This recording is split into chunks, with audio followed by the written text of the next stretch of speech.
کام بھی کرتا ہوں, لکھتا بھی ہوں, بولتا, جو کچھ میں جرنلزم میں کر رہا ہوں اس میں ایک بڑا حصہ میرے خیال میں یہ ہے کہ وہاں رہ کر جو آپ نے ابزارب کیا وہاں کی معاملات کو, اس سے آپ کی جو فریمنگ آف ایشوز ہیں وہ ذرا میرے خیال میں آسان ہو جاتی ہے. بالکل. 30 ایئرز آپ کا ایکسپیرینس ہے ان دی فیلڈ آف جرنلزم. یہ بڑا ایک امپورٹنٹ سوال میں آپ سے کر رہا ہوں کیونکہ میں بھی جاننا چاہتا ہوں اور میرے ساتھ جو یہ دیکھ رہے ہیں ویورز ہمارے وہ بھی یہ جاننا چاہتے ہیں کہ how was your struggle through out the years. مطلب 30 ایئرز آپ کا ایکسپیرینس ہے تو ہاؤ واز یور اسٹرگل؟ دیکھیے تیمور, جرنلزم میں ایک دو تین بڑی اہم چیزیں ہیں. صحیح. ایک تو یہ کہ دیکھیے میں جب جرنلزم میں آیا تھا تو تب صرف اخبارات ہوتے تھے اور کچھ بھی نہیں تھا. تو اخبار کی ایک جو لائف تھی وہ بڑی مختلف تھی اور اس کا جو رگڑا تھا وہ بھی بڑا ڈفرینٹ تھا. صحیح. اور اس کے بعد پھر ٹیلی ویژن آیا, ٹیلی ویژن میں کافی وقت گزارا اور اس کے بعد اب ظاہر بات ہے ڈیجیٹل بھی شروع ہو گیا. میرے خیال میں پاکستان میں جرنلزم میں جو اگر کسی کو رائز کرنا ہے جی تو جو فوکس ہے وہ بڑا ضروری ہے. صحیح. اچھا, میں یہ لفظ جو ہے نا وہ بڑا سوچ سمجھ کے بات کر رہا ہوں کیونکہ کوئی کہے گا کہ جی آپ کو جو ہے وہ یہ کام آنا چاہیے یا وہ کام آنا چاہیے, وہ ساری چیز ٹھیک ہے, لیکن اگر آپ کا فوکس نہیں ہے صحیح تو آپ کو تھوڑا سا پرابلم اس جرنلزم میں ہوگا. اچھا, سوال آپ کا اگلا سوال ہو سکتا ہے کیوں؟ جی بتائیے. وہ اس لیے کہ ہمارے ہاں جو جرنلزم کے جو سٹرکچرز ہیں نا جی وہ اتنے مستحکم نہیں ہیں. مثال کے طور پر کوئی شخص کہتا ہے جی مجھے کوئی سرکاری نوکری چلے گی, کسی نے CSS کر لیا, کوئی فوج میں چلا گیا, کوئی کہیں اور چلا گیا. صحیح. یہ جو گورنمنٹ سٹرکچرز ہیں نا تیمور, یہ بڑے بنے ہوئے ہیں. آپ کو پتہ ہے کہ جی آپ نے اتنے سال کام کرنا ہے, پھر آپ کی یہ جو ہے وہ ACR ہونی ہے, پھر آپ کو یہ گریڈ ملنا ہے, پھر آپ آہستہ آہستہ جو ہے وہ 10 20 25 30 سال آپ بالکل کو نظر آ رہا ہے کہ میں اس طرح چلتا جاؤں گا, پھر اس کے بعد میں ریٹائر ہو جاؤں گا. جرنلزم میں کیونکہ بدقسمتی سے وہ سٹرکچرز نہیں ہیں, جی تو جب تک آپ کا فوکس نہیں ہے کہ مجھے یہ کرنا ہے اور ایسے کرنا ہے, تو بڑا آسان ہو سکتا ہے کہ آپ کسی ایک جگہ پہ پھنس جائیں جی اور پھر آپ کی گروتھ جو ہے وہ سلو ہو جائے. تو فوکس کے ساتھ جب آپ ایک ڈالتے ہیں ہارڈ ورک, بالکل تو پھر کام چل پڑتا ہے. فوکس اور ہارڈ ورک بہت ضروری ہے. آپ نے انٹرنیشنل میڈیا میں بھی کام کیا, گلف نیوز دبئی میں بھی, اور اسی کے ساتھ CBS جو ہے نیو یارک کا چینل, اس میں بھی آپ نے کام کیا. تو how was the experience in the international media? اور اسی کے ساتھ ایک دوسرا سوال بھی ہے, وہ یہ ہے کہ what is the difference of quality of journalism? آپ نے کیا فیل کیا اگر ہم کمپیئر کریں پاکستانی میڈیا چینلز کو اور انٹرنیشنل میڈیا کو؟ Very good question. اچھا, گلف نیوز میں کیونکہ پرنٹ کا جاب تھی تو وہ یعنی میرے لیے اچھا ایکسپیرینس تھا کہ وہاں پہ آپ ایک انٹرنیشنل انوائرمنٹ میں, وہاں پہ وہ دبئی میں تھا اور وہاں پہ ہر طرح کے لوگ ادھر کے دبئی میں تو ہوتے ہیں, تو ہر قومیت کا, ہر نیشنلٹی کا شخص تھا. تو وہ ایک اچھا انٹرسٹنگ ایکسپیرینس تھا کہ آپ کے ساتھ جو ہے وہ کوئی انگریز بھی بیٹھا ہے, کوئی امریکن بھی بیٹھا ہے, کوئی یورپین بھی ہے, کوئی عربک اسپیکنگ بھی ہے, کوئی انڈین بھی ہے. تو وہ ایک انٹرسٹنگ پرسپیکٹیو آپ کو مل جاتا ہے اور وہ اچھا تھا. البتہ وہاں پہ میڈیا اتنا ایوالو نہیں ہے, یا وہاں کے میڈیا میں اتنی کھل کے وہاں پہ کام نہیں ہو سکتا جتنا کہ پاکستان میں ہو سکتا ہے, اور مغرب میں تو آ رہی. تو وہاں پہ وہ تھوڑا ایک بندھن تھا. تو وہ میں نے سال کام کیا, لیکن اس کے بعد پھر میں چلا گیا باہر امریکہ. امریکہ میں دیکھیے جب میں پہنچا ہوں تو اس کے 3 ہفتے بعد 9/11 ہو گیا تھا. صحیح, ٹھیک ہے. تو وہ it was a very interesting time. مطلب as a journalist and as a student, اگر آپ اس وقت جہاں پہ ایک اتنا بڑا ایونٹ ہو رہا ہے جس کے بعد دنیا جو ہے وہ لٹرلی اگلے 20 سال میں چینج ہوئی ہے, تو وہاں پہ اگر آپ اس ایونٹ کے عینی شاہد ہیں اور اس ایونٹ کا جو فال آؤٹ ہے وہ آپ اس کے اندر ہیں, صحیح, تو اس سے بہت کچھ سیکھنے کو ملا. کیونکہ اس میں تیمور ہوا یہ کہ وہاں پہ پورا امریکہ کا معاشرہ چینج ہوا اور امریکہ کا میڈیا بھی چینج ہوا اس کے بعد. تو وہ جو چینج آیا وہ یعنی میری خوش قسمتی تھی, حالانکہ وہ بڑا ایک ظاہر بات ہے خوفناک حادثہ تھا, اور کسی بھی حادثے میں لوگوں کی جانے جائیں جو جہاں کی بھی ہوں تو اس پہ تو ہمیں افسوس ہوتا ہے. جی بالکل. لیکن وہاں کے میڈیا کو اس ٹرانزیشن میں دیکھنے سے بہت کچھ سیکھنے کو ملا, بہت کچھ. اور یہ بات آپ کی بالکل درست ہے کہ وہاں پہ جو میڈیا کے سٹرکچرز ہیں وہ زیادہ مضبوط ہیں.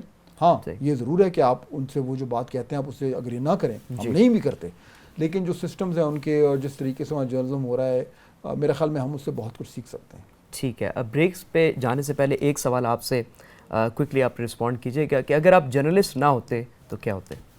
دیکھیے میں نے شروع میں ہی سوچا تھا کہ میرے پاس 2 آپشنس تھے. جی.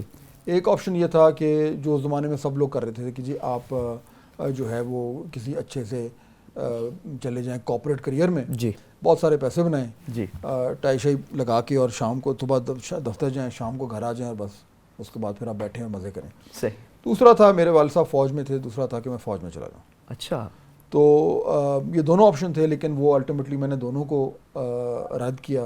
کیونکہ میرے خیال میں مجھے ٹرائی بھی نہیں کیا آپ نے آرمی کے؟ نہیں, مجھے دیکھیے کارپوریٹ میں مجھے لگتا تھا کہ جو یعنی ہائر میننگ مجھے نظر نہیں آ رہی تھی. صحیح. اور فوج میں ظاہر بات ہے جب آپ کے والد صاحب کسی پروفیشن میں ہو تو آپ کو اٹریکٹ تو کرتا ہے. بالکل ایسا ہی. لیکن یہ کہ مجھے لگا کہ یہ ایک بالکل کبھی سوچا بھی نہیں تھا جرنلزم کے بارے میں. اس وقت جب پڑھائی کے بعد میں نے کہا شاید یہ کہ ایسی چیز ہے جہاں پہ آپ باقی میں perhaps you could actually make a difference.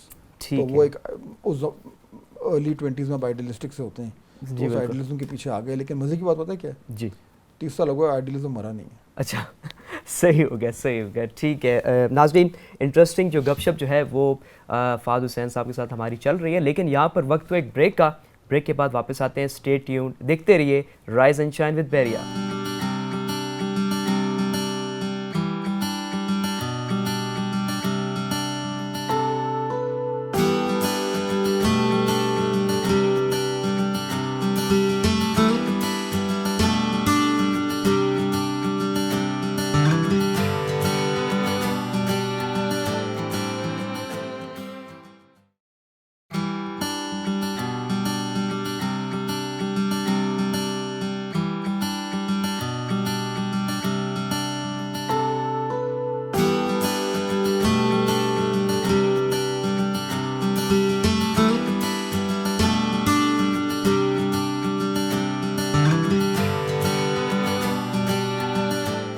Right ناظرین, وی آر رائٹ بیک, اور ہمارے ساتھ موجود ہیں فہد حسین صاحب. لیٹس گیٹ بیک ٹو ہم. فہد صاحب, ابھی آپ کے ساتھ ہم ایک شارٹ گیم کھیلیں گے, اور اس شارٹ گیم کا ہے کہ یو ہیو ٹو سے one word for each personality. I will give you the names اور آپ نے پھر بتانا ہے. سب سے پہلے جو نام ہے Moin Akhtar, one word for him. Legend. Legend. Umer Sharif. One of the best comedians. One of the best comedian. Shahid Afridi. Boom boom. Boom boom. Virat Kohli. Excellent batsman. Excellent batsman. Waseem Badami. Brilliant. Doctor Shahid Masood. Analytical. Analytical. Okay. So the next game is choose between two. You have to choose. I'll give you the options. Social media or mainstream media? Social media. Social media. کیوں social media? کیونکہ social media جس طریقے سے evolve کر رہا ہے اس میں زیادہ اسپیس ہے انوویشن کی. صحیح. مین اسٹریم میڈیا ہمارا جو ہے وہ اپنے بوجھ تلے دبتا جا رہا ہے. صحیح صحیح. ٹرو. کرکٹ یا ہاکی؟ کرکٹ. کرکٹ. اور عاطف اسلم یا علی ظفر؟ عاطف اسلم. عاطف اسلم. ہاں فور شور. صحیح. جیسی اس کی آواز ہے میرا نہیں خیال کسی کی پاکستان. صحیح. فواد خان یا فہد مصطفیٰ؟ فہد مصطفیٰ. فہد مصطفیٰ. جو جتنا وہ ورسٹائل ہے, یعنی کہ وہ پورا وہ جو پروگرام کرتے ہیں جیتو پاکستان, وہ ایک انڈیویجول کی اپنی پرسنالٹی کے بیس پہ کرتا ہے. بریلینٹ. صحیح صحیح. بریانی یا karahi? Karahi. By the way what's your favourite cuisine? Karahi ایک ہے فور شور. ٹھیک ہے. اور ساتھ نہاری. نہاری. صحیح صحیح. اچھا, گرین ٹی یا پنک ٹی؟ Green tea. اچھا گرین ٹی. اگر اس میں نیمبو ڈلا ہو اور تھوڑی سی دار چینی بھی ہو. صحیح صحیح. ٹھیک ہو گیا.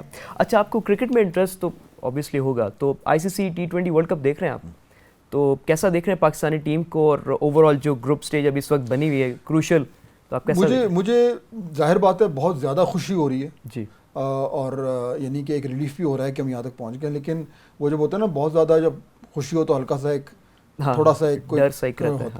اور وہ ڈر یہ ہے کہ ہم کو زیادہ جلدی تو پیک نہیں کر رہے, اور اگر انڈیا سیمیز میں آ گیا تو گڑبڑ ہو جائے گی. آ سکتا ہے ویسے, آپ کیا سمجھتے ہیں؟ جس طرح وہ کل کھیلے ہیں افغانستان کے خلاف, تو اب ظاہر بات ہے وہ ڈیپینڈ کرتا ہے نیوزی لینڈ کیا. لیکن اگر کسی بھی طریقے سے انڈیا آ گیا, کیونکہ ٹیم تو بہت اچھی ہے, اس میں تو کوئی شک نہیں. تو آپ کو لگ رہا ہے کہ نیوزی لینڈ جو ہے وہ ہار سکتی ہے شاید افغانستان سے, تاکہ انڈیا کی پلیس بن جائے سیمی فائنل کے لیے؟ دیکھیں اگر تو وہ ہوگا, کیوں دیکھیں افغانستان ہمارے خلاف بہت زبردست کھیلا ہے, کل وہ پتہ نہیں کیا ہوا ہے, بہت طرح کی تھیریاں چل رہی ہیں, لیکن اگر وہ اس طریقے سے کھیلا اور کسی وجہ سے نیوزی لینڈ پریشر میں آ گیا اور وہ نہ جیتے اور وہ رن ریٹ کی بنیاد پہ اگر انڈیا نکل گیا جی تو پھر انڈیا ایک بہت بڑا خطرہ ہو جائے گا. صحیح ٹھیک ہے. اچھا مجھے آپ یہ بتائیں کہ ہاؤ واز یور ایکسپیرینس ان بحریہ یونیورسٹی, وزٹنگ بحریہ یونیورسٹی؟ کیسا؟ دیکھیے میں اس سے پہلے ایک بار آیا تھا, دوسری بار آیا ہوں, اور مجھے یہ دیکھ کر بڑی خوشی ہوئی کہ جو آج جو لیکچر ہوا اس میں جو اسٹوڈنٹس تھے بڑے رسپانسو تھے, بڑے اچھی انہوں نے بات چیت کی, اور جو بھی جو سوال تھے یا ان کی آبزرویشنس تھیں وہ یعنی میں بڑے سینئر افسروں کو بھی لیکچر دیتا ہوں, آج کے لیول ذرا مجھے بہتر لگا ان سے, افسروں سینئر افسروں سے. تو ایک تو مجھے دوسرا مجھے کیمپس دیکھ کے بڑی خوشی ہوئی ہے, جو آپ کا اسٹوڈیو ہے, یہ سیٹ اپ ہے, دا ویری فیٹ کہ اس طریقے سے اتنا ایک پریکٹیکل طریقے سے آپ کا آلموسٹ یہ پروفیشنل لیول پہ آپ کا ایک کام ہو رہا ہے. صحیح. تو جو بھی اس میں انوالوڈ ہے میرے خیال میں جب وہ جاب مارکیٹ میں جائیں گے تو ان کے پاس وہ ایڈوانٹیج اور ایک ایج ہوگا جو بہت ساری دیگر یونیورسٹیز کے پاس نہیں ہے. میرا خیال ہے اس میں کریڈٹ جو ہے وہ آپ کی جو میڈیا اسٹڈیز کی جو لیڈرشپ ہے, جو فیکلٹی ہے, اس کو جاتا ہے. And of course at the end students جو ہیں وہ اس کو فری یوٹیلائز کر رہے ہیں. تو یہ اس سے بہتر اور کیا ہو سکتا ہے کہ وہ اس ٹریننگ کے تھرو گزر کر مارکیٹ میں آئے. صحیح. Last but not least, any message for the student of Bahria university, especially the student of media studies? دیکھیے میسج یہ ہے کہ اس وقت پاکستان میں میڈیا کے حالات بہت اچھے نہیں ہیں انفارچونیٹلی. آج سے چند سال پہلے, لیٹ سے کوئی 10-12 سال پہلے جب میڈیا ٹیلی ویژن آزاد ہو رہا تھا تو ہم سب کا خیال تھا کہ یہ میڈیا بڑا دور تک جائے گا, لیکن انفارچونیٹلی سے بہت ساری ایسے مسائل ہوئے جن کی وجہ سے آج ہماری جو ایک اسٹینڈنگ ہے یا کریڈیبلٹی ہے وہ نہیں ہے جو ہونی چاہیے تھی. تو اس کی وجہ یہ کہ ہم اپنی بنیادوں سے ہٹ گئے, جو صحافت کی بنیادیں ہیں. تو میں تو یہی کہوں گا کہ جو بھی جرنلزم میں آ رہا ہے وہ ایک اپنے اندر جو ایک آئیڈیلزم ہے اس کو لے کے آئے, اس کو زندہ رکھے, بالکل, اور یہ ذہن میں رکھے کہ جرنلزم کرنا ہے تو اپنے لیے کرنا ہے, صحیح, لیکن اس سے بڑھ کر اس ملک کے لیے کرنا ہے, اس معاشرے کو بہتر کرنا ہے. جرنلزم ایک ایسا پلیٹ فارم ہے تیمور جس سے اگر آپ صحیح طریقے سے کریں you can actually make a difference. اور یہ ہم نے دیکھا ہے, میں نے اپنی لائف میں دیکھا ہے کہ آپ لوگوں کی زندگیوں میں بہت بہتری لا سکتے ہیں, کیونکہ یہ بڑا ایک طاقتور ٹول ہے, آلہ ہے جو آپ کے ہاتھ میں ہے. مسئلہ یہ کہ آپ نے اس کو استعمال ٹھیک طریقے سے کرنا ہے اور آپ کی نیت ٹھیک ہونی چاہیے. ٹھیک ہے جی, ٹھیک ہے. Thank you very much Fahad Sahab آپ کا ٹائم دینے کا, اور دوبارہ بھی آپ آتے رہیں, وزٹ کرتے رہیں, اور میں بھی آپ کو انٹرویو کرتا رہوں. تو ناظرین یہ تھے ہمارے گیسٹ فہد حسین صاحب جو کہ سینئر جرنلسٹ ہیں, اور یہ تھا آج کا شو, ایک اسپیشل ایپیسوڈ تھا. انشاءاللہ نیکسٹ آنے والے شوز میں بھی جو ہے ایک اسپیشل گیسٹ کے ساتھ آپ کے ساتھ حاضر ہوں گے. تو دیکھتے رہیے رائز اینڈ شائن ود بحریہ. مجھے محمد تیمور عامر کو دیجیے اجازت. اللہ حافظ و ناصر.